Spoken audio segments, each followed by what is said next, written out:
exploring Prelude NES version, specifically Final Fantasy I. Many people who know about this piece have heard the Prelude many times, but not the NES version. If you want in-depth, then the blog post is for that. But this Prelude has more to it. Firstly, most of the Preludes are in C major. But the first one, here in NES, it's actually B flat major. It's pretty playable with the keyboard from the B flat major. Your pinky starts nicely from the black key, but it's also very playable in the C major. This one, I found a link tree. There's also a Reddit thread. Instead of starting from the lowest note, it starts from the note 1 octave above, and then it immediately skips.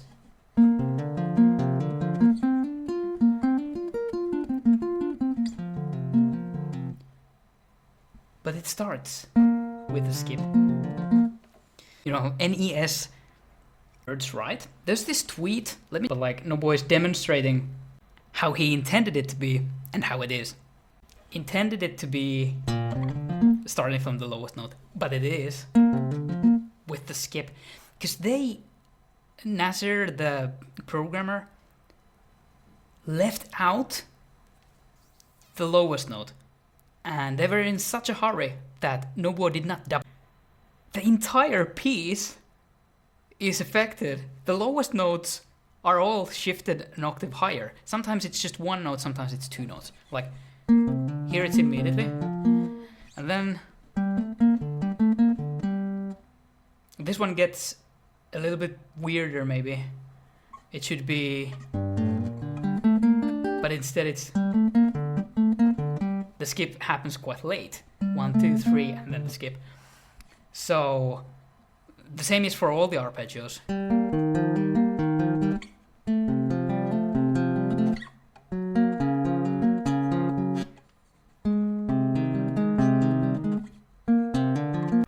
Yeah, I demonstrated just with guitar what it says here. Some people did not know what the error is, so I just explained it to you. It's not really wrong note. It's just easier to write that way. So, it's more like wrong octave, or octave skip at the wrong time, or wrong octave skip that should not be there. It has interesting musical implications. So, yeah, this is one of my favorite. It's by Zeppelin 041. Lol, there's a wrong note in all music.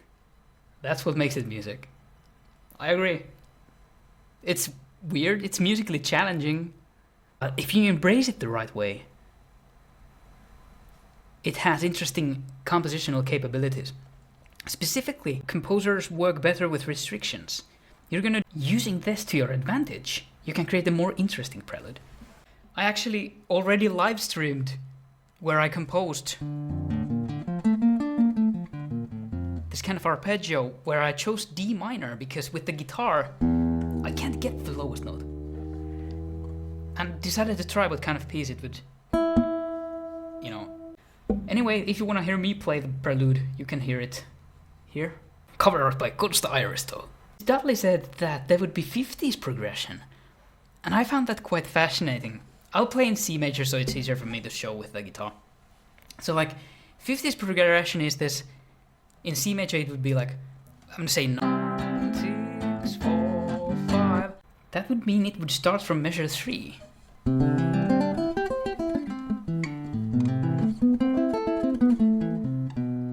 And then we repeat this. So now we're in measure 3, 4, and then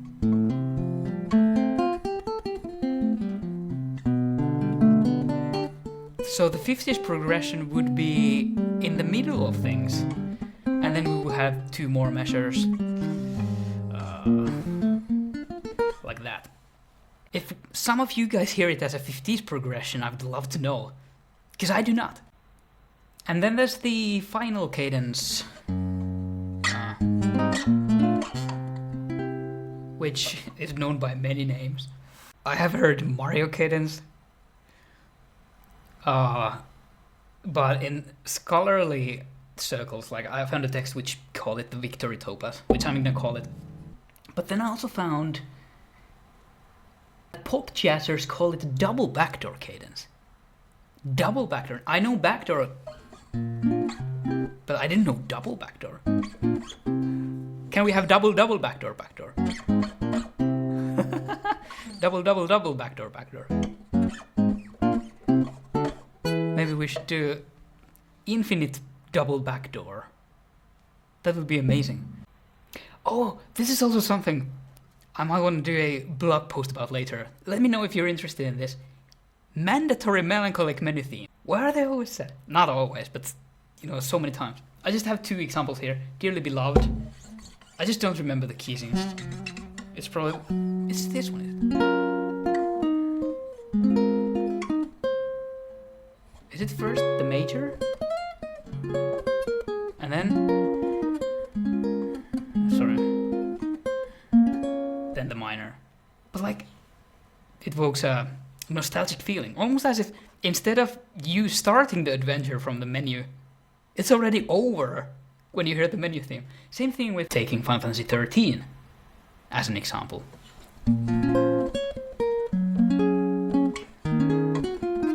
I think it's a different key signature.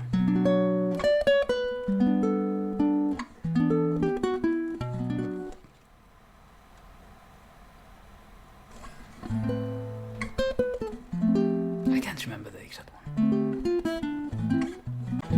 A minor creates the characters, 4 of them. As you can see, actually, both Final Fantasy Renaissance. You can have new classes. And then I found probably my favorite review of the Final Fantasy I soundtrack, but it also discusses Prelude. If you have heard the later Final Fantasy soundtracks, you might have noticed Leitmotifs. Like in 7,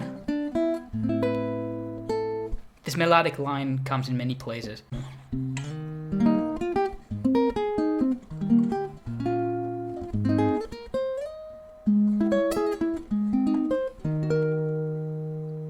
Where does it go then?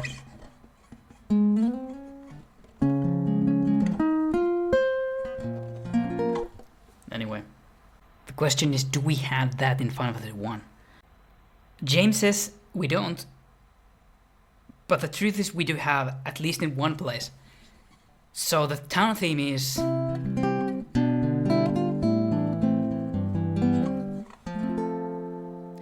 And the ending theme is... I'm gonna... Well...